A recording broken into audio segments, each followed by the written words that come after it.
ਸੋ 1995 ਦੀ ਗੱਲ ਹੈ, ਇੱਕ ਗ੍ਰਾਫਿਕ ਡਿਜ਼ਾਈਨ ਟੀਚਰ ਸੀ Linda Weinman. She didn't want to build some massive tech empire, ਉਸਨੂੰ ਤਾਂ ਬਸ ਇੱਕ ਡਿਜੀਟਲ ਸੈਂਡਬਾਕਸ ਚਾਹੀਦੀ ਸੀ। ਪਤਾ ਹੈ ਕਿਉਂ? ਕਿ she just wanted a space to play with new digital tools like Photoshop, ਤੇ ਆਪਣੇ ਸਟੂਡੈਂਟਸ ਦਾ ਵਰਕ ਆਨਲਾਈਨ ਪਾਣਾ ਚਾਹੁੰਦੀ ਸੀ so everyone could see it. ਤੁਹਾਡੇ ਖਿਆਲ 'ਚ ਅੱਗੇ ਕੀ ਹੋਇਆ ਹੋਗਾ? Well, let's dive into this. ਉਹ ਸਿੰਪਲ ਜੀ ਵੈਬਸਾਈਟ lynda.com ਦੇਖਤੇ ਦੇਖਤੇ ਇੰਨੀ ਗਰੋ ਹੋਈ that eventually it was sold to LinkedIn. And guess what the price tag was? $1.5 billion. No way, right? ਇਹ ਕਲੀਅਰਲੀ ਸਾਬਿਤ ਕਰਦਾ ਹੈ ਕਿ ਟ੍ਰੈਡੀਸ਼ਨਲ ਬੀ ਸਕੂਲ ਦੇ ਬੋਰਿੰਗ ਰੂਲਸ ਤੋੜਨਾ ਕਿੰਨਾ ਲੂਕਰੇਟਿਵ ਹੋ ਸਕਦਾ ਹੈ। ਅਸਲੀ ਪੈਸੇ ਤਾਂ ਯਾਰ ਰੂਲਸ ਤੋੜ ਕੇ ਹੀ ਬੰਦੇ ਨੇ। And Linda is literally the ultimate poster child for this whole movement. So ਅੱਜ ਆਪਾਂ ਇਸ ਚਰਚਾ ਵਿੱਚ ਕੀ ਕਵਰ ਕਰਾਂਗੇ? We're going to ditch the academic theories and look at 6 real mindsets ਜੋ actual empires build ਕਰਦੇ ਨੇ। ਪਹਿਲਾ, ਅਸਲੀ entrepreneur ਦੀ mindset। ਫਿਰ problem first approach, thinking narrow, funding the dream, acting first, ਤੇ ਆਖਿਰ ਵਿੱਚ ਤੁਹਾਡਾ ਅਗਲਾ ਕਦਮ।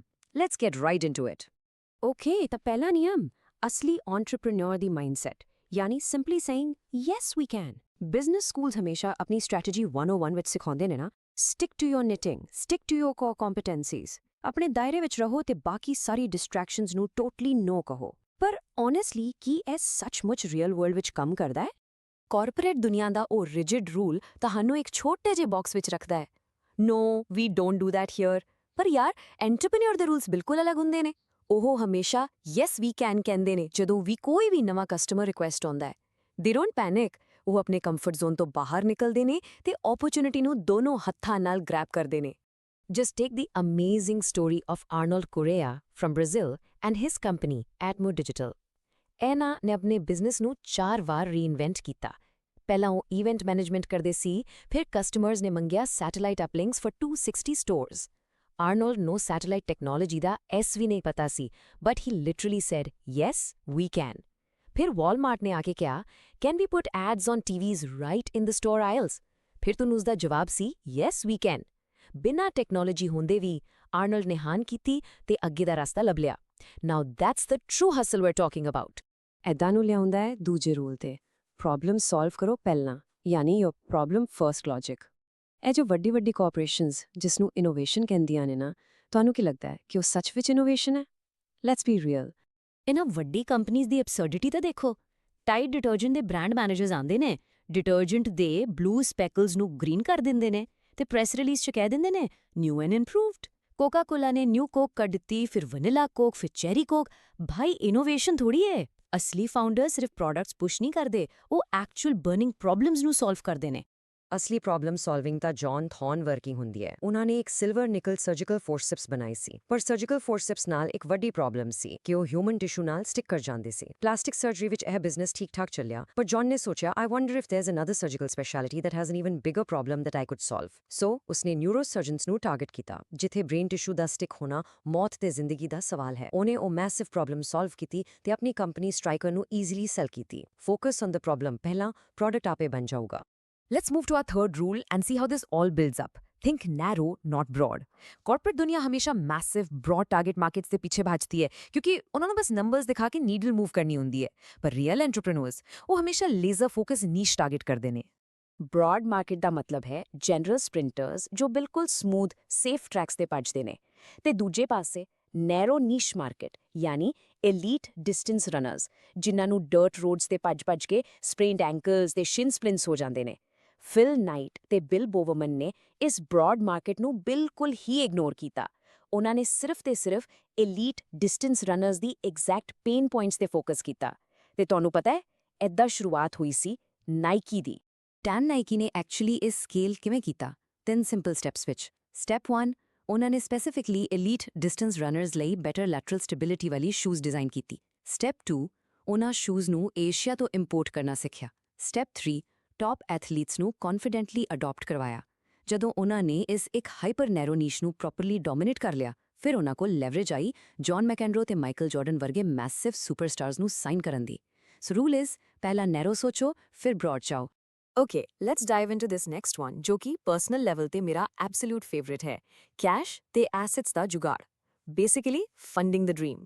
ਵੱਡੇ ਕੰਪਨੀਜ਼ ਲਾਈਕ ਮਰਕ ਆਪਣੇ ਹਜ਼ਾਰਾਂ ਕਰੋੜ ਸਟਾਕ ਬਾਇਬੈਕਸ ਤੇ ਲੇਜ਼ੀ ਹੋ ਕੇ ਵੇਸਟ ਕਰਦੀਆਂ ਨੇ, ਪਰ ਇੱਕ ਸਕ੍ਰੈਪੀ ਸਮਾਰਟ ਐਂਟਰਪ੍ਰੀਨਿਓਰ ਹਮੇਸ਼ਾ ਬ੍ਰਿਲੀਅੰਟ ਜੁਗਾੜ ਕਰਦਾ ਹੈ ਅਪਫਰੰਟ ਕੈਸ਼ ਫਲੋ ਜਨਰੇਟ ਕਰਨ ਲਈ।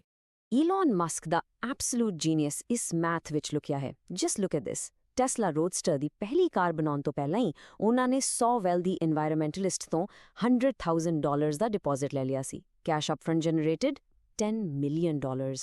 ਫਿਰ ਮਾਡਲ 3 ਲਈ 500,000 pre-orders and $1,000 deposit each.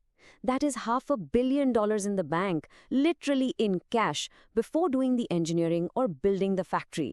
ਇਹ ਹੁੰਦਾ ਹੈ boss, ਅਸਲੀ ਲੈਵਲ ਦਾ ਜੁਗਾੜ। Now, let's contrast this with typical B school finance. Traditional ROI analysis ਵਿੱਚ ਆਪਾਂ massive upfront investments ਨੂੰ ਅਗਲੇ 10 ਸਾਲ ਜਾਂ cash flows ਦੇ against calculate ਕਰਦੇ ਹਾਂ। ਬੜਾ boring ਤੇ extremely risky ਹੈ। ਉਸ ਦੀ ਜਗ੍ਹਾ look at borrowing assets, ਜੋ ਚੀਜ਼ ਪਹਿਲੇ ਤੋਂ ਹੀ exist ਕਰਦੀ ਹੈ, ਉਸ ਨੂੰ use ਕਰੋ। Tristram ਤੇ Rebecca Matthew the Go Ape Treetop Adventure Business is the absolute perfect example ਹੈ। Go Ape ਨੇ 30 ਟਨ ਵਧੋਵੁੱਡ ਵੈਂਚਰ ਸਾਈਟਸ ਦਾ ਪੂਰਾ ਐਮਪਾਇਰ ਖੜਾ ਕਰ ਦਿੱਤਾ, ਉਹ ਵੀ ਬਿਨਾਂ 1 ਇੰਚ ਜ਼ਮੀਨ ਖਰੀਦੇ। ਉਹਨਾਂ ਨੇ UK ਫੋਰੈਸਟਰੀ ਕਮਿਸ਼ਨ ਤੋਂ ਕੀ ਬੋਰੋ ਕੀਤਾ? ਟਰੀਜ਼ ਬੋਰੋ ਕੀਤੇ, ਲੂਜ਼ ਯਾਨੀ ਪਬਲਿਕ ਟਾਇਲਟਸ ਬੋਰੋ ਕੀਤੇ ਤੇ ਪਾਰਕਿੰਗ ਲੋਟਸ ਵੀ ਬੋਰੋ ਕੀਤੇ। ਸਭ ਕੁਝ ਗਵਰਨਮੈਂਟ ਦਾ ਪਹਿਲਾਂ ਤੋਂ ਸੀ, ਉਹਨਾਂ ਨੇ ਸਿਰਫ ਆਪਣੀ ਰੂਪ ਕਿਟ ਉਹਨਾਂ ਟਰੀਜ਼ ਤੇ ਲਗਾਈ। ਪੈਸੇ ਇਨਵੈਸਟ ਕਰਨ ਦੀ ਕੀ ਲੋੜ ਹੈ ਜਦੋਂ ਤੁਸੀਂ ਸਮਾਰਟਲੀ ਬੋਰੋ ਕਰ ਸਕਦੇ ਹੋ, ਹੈ ਨਾ? Alright, let's move to the 5th mindset. Permission nahi, action low. Act first. Corporate executives ਵਿਚਾਰੇ ਹਮੇਸ਼ਾ ਆਪਣੇ lawyers ਤੇ government regulations ਤੋਂ ਡਰਦੇ ਰਹਿੰਦੇ ਨੇ। ਉਹਨਾਂ ਦਾ ਪੂਰਾ ਟਾਈਮ ਬਸ permission ਲੈਣ ਵਿੱਚ ਹੀ ਨਿਕਲ ਜਾਂਦਾ ਹੈ। ਸੱਚ ਦੱਸਾਂ ਤਾਂ entrepreneurs ਤੇ permission ਬਿਲਕੁਲ oil and water ਵਰਗੇ ਨੇ, ਉਹ ਕਦੇ ਮਿਕਸ ਨਹੀਂ ਹੁੰਦੇ। ਬਿਜ਼ਨਸ ਵਿੱਚ ਅਗਰ ਤੁਸੀਂ ਕੁਝ ਵੀ ਨਵਾਂ ਜਾਂ ਪ੍ਰੋਪਰਲੀ ਇਨੋਵੇਟਿਵ ਕਰਨਾ ਹੈ ਤਾਂ lawyers ਤੋਂ yes ਸੁਣਨ ਵਿੱਚ ਸਾਲਾਂ ਲੱਗ ਜਾਂਦੇ ਨੇ, ਪਰ no ਬਹੁਤ ਜਲਦੀ ਫਟਾਫਟ ਮਿਲ ਜਾਂਦਾ ਹੈ। ਇਸੇ ਲਈ ਟਰੂ ਫਾਊਂਡਰਸ ਕਦੇ ਪਰਮਿਸ਼ਨ ਮੰਗਦੇ ਹੀ ਨਹੀਂ, ਉਹ ਸਿੱਧਾ ਕੰਮ ਕਰਦੇ ਨੇ। ਖੁਦ ਤੋਂ ਇੱਕ ਸਿੰਪਲ ਸਵਾਲ ਪੁੱਛੋ, would San Francisco regulators have ever in a million years approved a taxi company with exactly zero taxes? Travis Kalanick ਤੇ Garrett Camp ਨੇ ਰੈਗੂਲੇਟਰਸ ਤੋਂ ਪਰਮਿਸ਼ਨ ਮੰਗਣ ਦੀ ਬਜਾਏ ਡਿਜੀਟਲ ਐਂਬੀਗਿਊਟੀ ਵਿੱਚ ਐਕਟ ਕਰਨਾ ਚੂਜ਼ ਕੀਤਾ। They launched Uber. Now, controversy ਆਪਣੀ ਜਗ੍ਹਾ ਹੈ, ਪਰ that is a fundamental founder trait. They just got on with it. ਦੋਸਤੋ, let's move to our final section.